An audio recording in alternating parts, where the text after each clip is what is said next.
Assalamualaikum warahmatullahi wabarakatuh.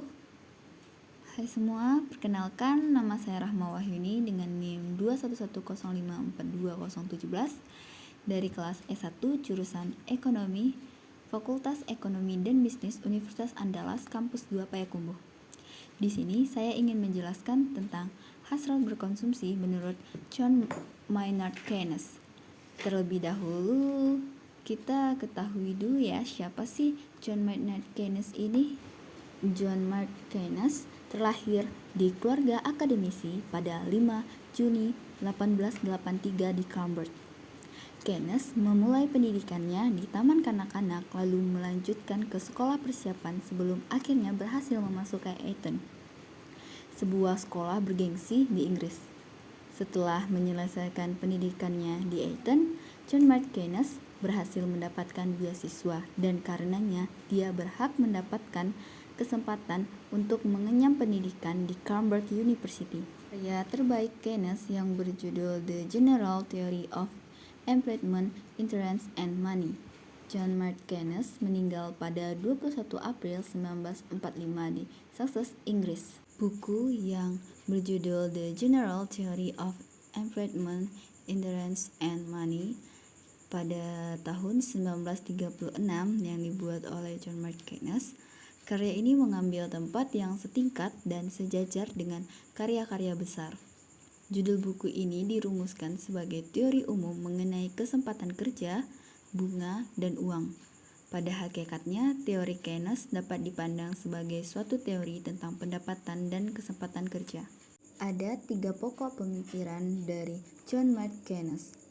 Yang pertama ada hasrat berkonsumsi, yang kedua ada tingkat bunga berkaitan dengan hasrat likuiditas, yang ketiga ada efisiensi marginal dari investasi modal. Dari ketiga pokok pemikiran Keynes, salah satunya adalah hasrat berkonsumsi. Tingkat konsumsi tergantung dari hasrat perseorangan untuk berkonsumsi, dan hasrat berkonsumsi itu merupakan fungsi dari pendapatan. Demikian pula perihal tabungan, karena tabungan adalah sisa bagian dari pendapatan yang tidak digunakan untuk berkonsumsi. Seseorang bisa melakukan tambahan konsumsi dalam jumlah besar jika pendapatannya juga besar. Teori ekonomi Keynes berbeda dengan ekonomi klasik yang hanya mengkaji kasus pekerja penuh. Keynes juga menyatakan bahwa ada konsumsi yang tetap dipenuhi seperti kebutuhan pokok. Kebutuhan tersebut dinamakan dengan konsumsi otonomus, yang tetap harus dipenuhi walaupun pendapatan yang dimiliki sama dengan nol. Dan ketika pendapatan meningkat, maka seseorang dapat memenuhi kebutuhan otonomusnya, sehingga bisa melakukan tambahan konsumsi di luar dari kebutuhan besar. Milton Friedman dalam buku A Theory of the Consumption Function pada tahun 1957 mengatakan Keynes mempercayai aturan psikologis mendasar dari masyarakat modern bahwa ketika pendapatan real meningkat, tidak akan meningkatkan konsumsinya dengan jumlah absolut yang sama karena meningkatnya besar. Ketika pendapatan meningkat, maka seseorang dapat memenuhi kebutuhan otonomusnya, sehingga bisa melakukan tambahan konsumsi di luar dari kebutuhan dasar. Di sini dapat kita lihat bersama pada infografis tingkat konsumsi minyak goreng dan beras yang ada di Indonesia. Pada tahun 2015, konsumsi minyak goreng masyarakat Indonesia mencapai 10,33% per liter. Pada tahun 2016, konsumsi minyak goreng masyarakat Indonesia mencapai 10,65% per liter. Dapat kita lihat pada tahun 2015 dan 2016, kenaikan tingkat konsumsi masyarakat Indonesia pada minyak goreng sebesar 0,32% per liter. Pada tahun 2017, konsumsi minyak goreng masyarakat Indonesia mencapai 11% per liter. Dapat kita lihat juga pada tahun 2016 dan 2017, kenaikan tingkat konsumsi masyarakat Indonesia pada minyak goreng sebesar 0,35% per liter. Dan pada tahun 2018, konsumsi minyak goreng masyarakat Indonesia mencapai 11,27% per liter. Pada tahun 2018, dapat kita lihat bahwa Di sini juga mengalami kenaikan sebesar 0,27% per liter.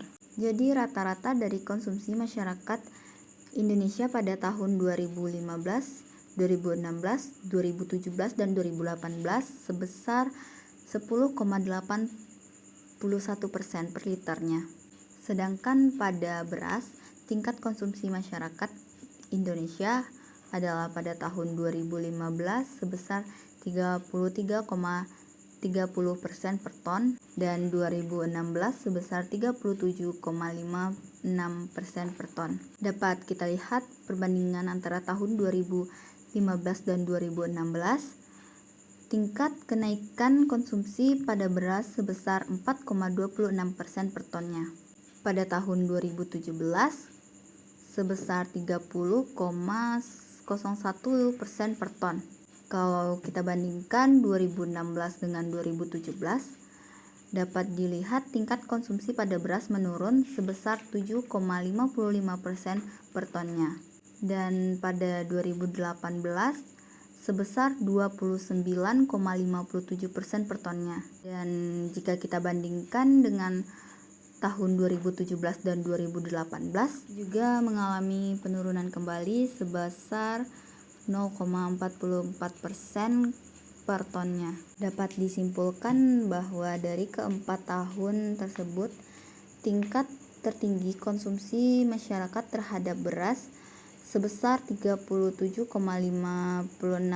per ton pada tahun 2016 dan menurun kembali pada tahun 2017 sebesar 7,55% dan turun lagi pada tahun 2018 sebanyak 0,44%. Kesimpulan dari grafik ini dapat kita lihat bersama bahwa tingkat konsumsi masyarakat Indonesia pada minyak goreng mengalami kenaikan tiap tahunnya. Sedangkan pada beras mengalami naik dan turunnya tingkat konsumsi masyarakat pada beras.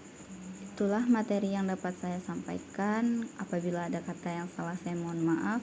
Saya sudahi dengan Assalamualaikum warahmatullahi wabarakatuh. Terima kasih.